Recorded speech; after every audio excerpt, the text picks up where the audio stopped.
আলহামদুলিল্লাহ।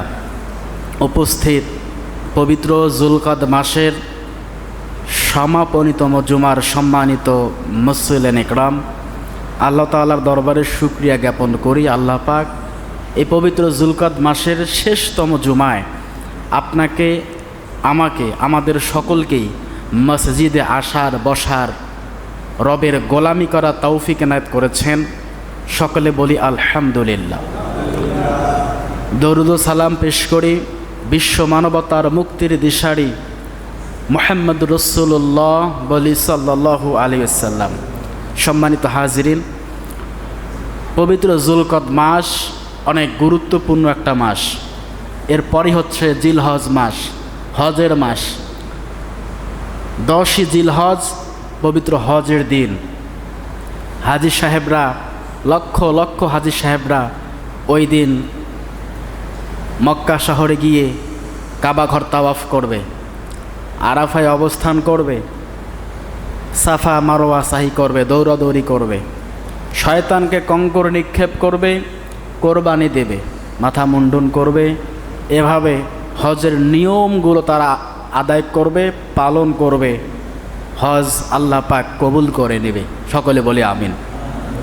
সম্মানিত হাজিরিন, যেহেতু কয়েকদিন পরেই পবিত্র হজের সময়, তা আজকের আলোচনার বিষয় আমরা বেছে নিয়েছি হজ। হজ সম্পর্কে আল্লাহ পাক যদি তৌফিক এনায়েত করেন, হজের গুরুত্ব, ফজিলত এবং হজের মূল শিক্ষা নিয়ে আজকে আলোচনা হবে ইনশাআল্লাহ। আল্লাহ পাক রব্বুল আলামিন পবিত্র কোরআনুল কারীমের মধ্যে বলেন, এই দুনিয়ার ভিতরে, পৃথিবীতে, জগতে, তামাম পৃথিবীর পানিগুলোকে যদি কালি দ্বারা তোমরা লেখা শুরু করো আর বৃক্ষগুলোকে কলম বানিয়ে নাও,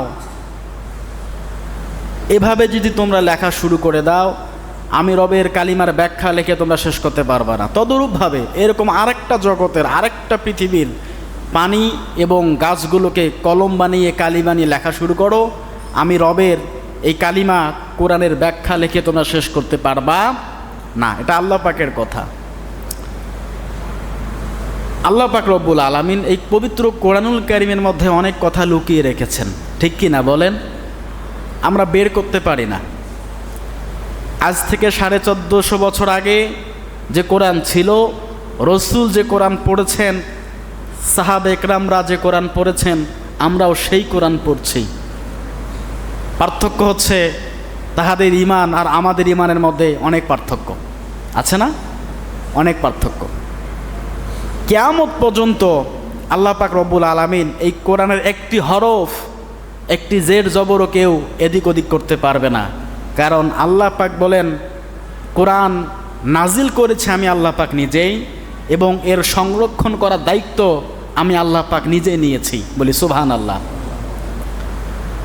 সম্মানিত হাজিরিন, হজ, হজ এর শাব্দিক অর্থ হচ্ছে ইচ্ছে করা। কি করা বলেন তো? ইচ্ছে করা। বলেন আমি হজ করব। হজের শাব্দিক অর্থ হচ্ছে ইচ্ছে করা, আগ্রহ প্রকাশ করা। হজ কাহাকে বলে?